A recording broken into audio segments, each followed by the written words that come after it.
আমি আবার হাজির হয়ে গেলাম নতুন একটি ব্লগ নিয়ে। আসসালামু আলাইকুম, সবাই কেমন আছেন? আলহামদুলিল্লাহ আমি ভালো আছি। আশা করি আপনারাও সবাই ভালো আছেন। সবাইকে স্বাগতম রান্নাঘর শারমিন আক্তার কিচেন ব্লগে। আপনারা টাইটেল দেখে বুঝতে পারছেন আমি আজকে কী রান্না করেছি। আসলে আজকে খাবারের আইটেমগুলো একটু ভিন্নতর ছিল, কারণ আমার বাসার মেহমান ছিল আমার হাজব্যান্ড, তাই আমি একটু ভিন্ন রান্না করতে চেষ্টা করেছি। আজকে রান্না করেছি ইলিশ মাছ, ছিল মুরগি, ছিল খিচুড়ি, সাথে ছিল আমার আলুর চপ, ছিল ডিমের চপ। আমি এদিকে ইলিশ মাছটা রান্না হালকা আছে ভেজে নিয়েছি। ভেজে নেওয়ার পর আমি এগুলাকে পেঁয়াজ, সরিষার বাটা, একটা টমেটো দিয়েছিলাম। দেওয়ার পর এগুলাকে ভালোভাবে ম্যারিনেট করে রান্না করার পর মাছগুলো আমি সাথে দিয়েছি। দিয়ে দুই একটা বলক আনবো, যাতে একটু ঝোলটা মাখা মাখা হয়। ঝোলটা মাখা মাখা হওয়ার পরে দেখেন এই পাশে আমি ধনিয়া পাতাগুলো দিয়ে দিছি। আমার ধনিয়া পাতাগুলো একটু হালকা আছে, সিদ্ধ হয়ে গেলে আমি চুলা থেকে আমার মাছটা নামিয়ে নিব। আমি এখন চুলার মধ্যে দুই একটা বলক আসার জন্য অপেক্ষা করতেছি। আসলে আমি চুলা থেকে ইলিশ মাছটা নামিয়ে নিব। আরেক পাশে ওই পাশে আমি রান্না করতেছি মুরগি, কারণ এতগুলা জিনিস রান্না করলে একসাথে ভিডিওতে দেখাটা ইম্পসিবল। আমি এই পাশে রান্না করেছি মুরগি। দেখেন আমার মুরগির উপর রান্না শেষ, কারণ বাচ্চারা খিচুড়ি দিয়ে খাবে। আসলে ওই দিনের খাবারগুলো খুবই টেস্টি ছিল, খুব মনোযোগ সহকারে রান্না করেছি, তো নিজের হাজব্যান্ড আসছে তাই। আরেক পাশে রান্না করেছি খিচুড়ি। আমি দেখেন খিচুড়ি দিয়ে মুরগির মাংসটা দিচ্ছিলাম আমার ছেলেকে। ও বলতেছে আম্মু খুবই টেস্টি ছিল তরকারিটা প্লাস খিচুড়িটা। আসলে ধোয়া একটু বেশি, শীতের সময় তো ধোয়াটা একটু রুমের মধ্যে আটকে যায়।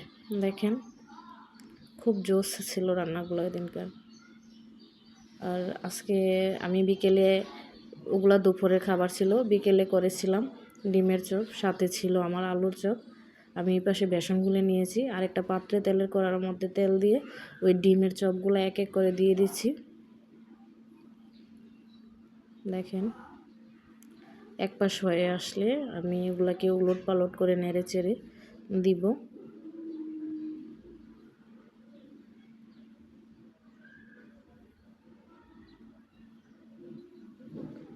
আসলে বাসার মধ্যে বাসার মালিক না থাকলে,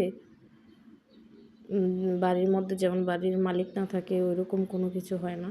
বিশেষ করে আমার হাজব্যান্ড যখন আসে আমাদের মনটা ভালো থাকে, প্লাস আমার বাচ্চারাও খুব আনন্দ করে, তখন আমার একটা কিছু করতে মন চায়। আমার হাজব্যান্ড না থাকলে কিছু করতেও ভালো লাগে না, একা একা খাইতে কোনো কিছু।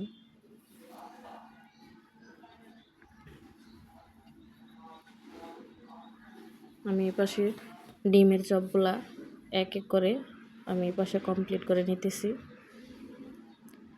যখন আমার ডিমের চপগুলা সম্পূর্ণ দেওয়া শেষ হয়ে গেছে, এখন আমি আলুর চপগুলা দিয়ে নিচ্ছি। দেখেন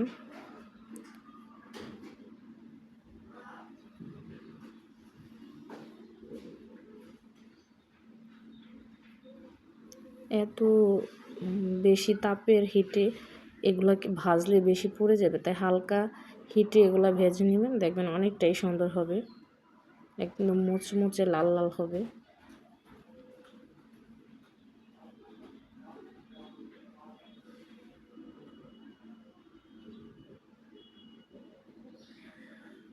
নিজে দেখেন কত সুন্দর একদম লাল লাল হয়ে গেছে। আমার আলুর চপ বানানো শেষ এই পাশে। যদি আমার ভিডিওটা ভালো লাগে অবশ্যই আমার ভিডিওটা লাইক কমেন্ট শেয়ার করে দিবেন। আর একটা লাইকে আসলে আমার ভিডিওটা অনেক দূর এগিয়ে যাবে। সবার কাছে একটা অনুরোধ রইল, সবাই আমার ভিডিওটা একটা লাইক দিয়ে দিবেন, যাতে আমি ভিডিওটা আরও সামনের দিকে এগিয়ে নিয়ে যেতে পারি, প্লাস আমার সব কিছু ভালোভাবে হয়। আল্লাহ হাফেজ।